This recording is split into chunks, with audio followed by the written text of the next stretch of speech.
What's up, everybody? Hope you're all doing good. Today is a beautiful day once more. So we're going to look at something very interesting here before I make a comment. It's Mo Ibrahim, who's a billionaire businessman from Sudan, with Kenyan President William Ruto, making a comment about things that are happening in the world. Let's watch. We have also decided that it will not going to be business as usual. We have these meetings, Africa-US meeting, Africa-Europe, Africa-Turkey, Africa, India. Now we are waiting for, there is another one, Africa, Russia. And Africa, Japan.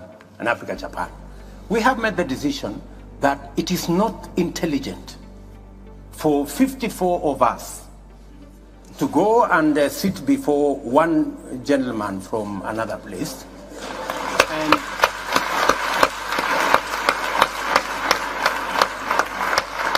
I mean, very interesting. We're going to listen to that one more time. This is golden. What did you say there? US meeting, Africa, Europe, Africa, Turkey, Africa, India. Now we are waiting for, there is another one, Africa, Russia. We all know all these meetings that happens between Africa and many other countries from the world. Africa, Russia, Africa, Turkey, and Africa, US. And it's very interesting to see the scenes. Please stay with me. Japan. And Africa, Japan. We have made the decision that it is not intelligent for 54 of us to go and sit before one gentleman from another place.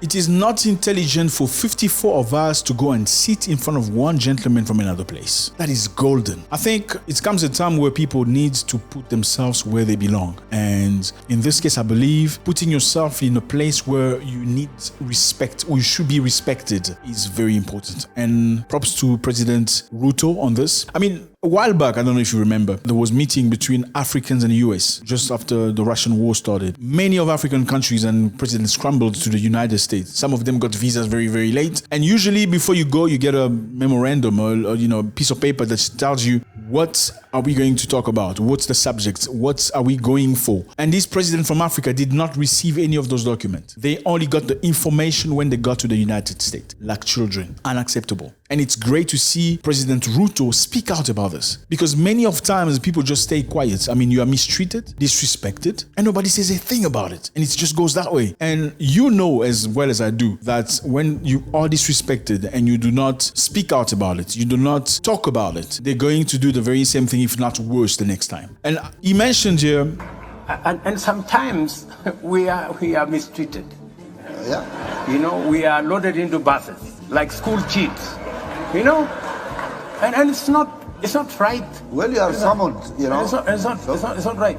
if you hear him well, he mentioned here that sometimes we are not treated properly. What does he mean? I mean, a while back, during the funeral of the Queen, what happened? Many African presidents scrambled to the UK to go pay respect and, celebrate the life of the Queen, what is very important for most Africans. I mean, what happened? Many presidents went to the UK and they got personal treatment, personal cars, individualized group of cars to take them to destination. They were treated like president, like royalty. Many European presidents were treated like royalty during that funeral celebration. What happened to African presidents? They were all put into buses. A lot of them went into one bus and it was disgraceful. Looking at these people cheering at each other, hey, my man, my brother, in a bus, just like in your country where the bus leaves the market going to the neighborhood. That's how our presidents were taken into the buses in the UK. Unacceptable, completely disgraceful for a president of a republic. It is unacceptable. How can you say that you respect somebody if you can put them in the buses, school buses, like school kids? It's unacceptable. Are you telling me there was not enough cars to take people there? I don't care what your reasons may be. I mean, these are presidents from different countries. It's unacceptable. And out of all those presidents, there was a representative of Ethiopia who refused to get into the bus. This lady refused to get into the bus because she felt that it was disrespectful. And props to Ethiopians, because let's admit it, they have a certain particular kind of way of conducting themselves, of carrying themselves with pride. She refused to get onto the bus because it was disgraceful. As a leader of a country, of a population, of a nation, to be put into a bus like a nobody. No.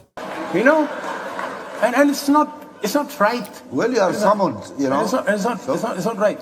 So the decision that we have made as AU is that going forward, if there is going to be a discussion between Africa and any other country, we are going to be represented by the chair, the outgoing chair, the bureau. Let chair of the commission or the chair and the chair of the RECs, and we have 5 RECs. That should be sufficient. The decision they have made as AU, if going forward there are going to be any discussion between African nations with any other entity from outside, they're going to be a representation by one person, which I find absolutely correct. And that's how you conduct yourself. And that is the position I am taking as the president of Kenya. For any other meeting that we are going to have with all these requests, that we have a meeting between Africa and one other country. We respect the sovereignty of others. I think to ask for reciprocation is not to ask for too much. No. And for us to agree that let us have this kind of setup. People can only give you respect depending on how much you respect yourself. That's what it is. And I think Africans need to understand that. I know we're not all on the same page. Some of us are far ahead of us. That's what it is. I mean, yeah, people are different. People understand and grasp situation differently. And we can see here President Ruto very abundantly express himself with regard to respect. That's how you respect yourself. If people don't respect you, they cannot consider you. If people don't respect you, they won't pay you in time. If people do not respect you, they cannot even love you genuinely. That's what it is. Okay, you cannot love honestly what you don't respect. So respect is really, really important. Even when you are partnering with somebody in business motions, they have to respect you. If they don't respect you, they'll feel like they can play you, and you don't want that. When we say African problems, African solutions, we must be serious about the solutions. It cannot be rhetoric. It cannot be talk. It must be accompanied by what realistically and practically we are doing. 60 years after the formation of the Africa Union, we cannot continue to depend on Europe, the EU, the US, China, and I don't know which other place, to manage our own affairs. I think it is time. And that is why we took the decision. So here he says African problems should be resolved by Africans. This is what we all scream all the time. We want African original solution for African problems. We don't want to involve other people into African problems. Now, Somalia's got an issue right now. Somalians need about $87 million to get it running because the Somali government is absent right now. And Africans need to come forward to find a solution. But they need $87 million. Where will the money come from? They are all waiting for Europe to send the money. Now, how can you say Africa for Africa when you all the time wait for money coming from somewhere else? How can you stand your ground? How can you speak out? How can you be free if you all the time just have to receive?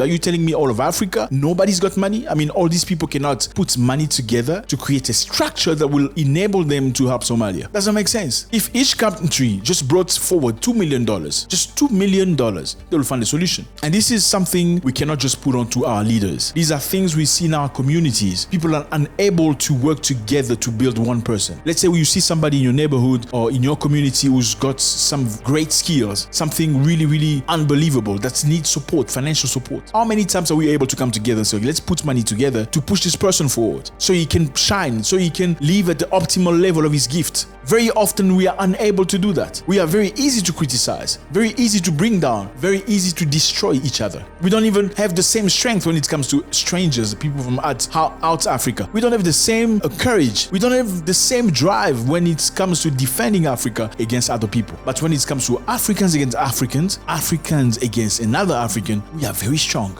And I think this message is very important for all of us. Understanding the necessity of respect, self-respect, knowing where to situate yourself. We should not be sitting on a row like children in front of a president from a different country just because he's different. Absolutely not. The respect goes both ways. But before it goes both ways, you need to reflect respect that you deserve. God bless.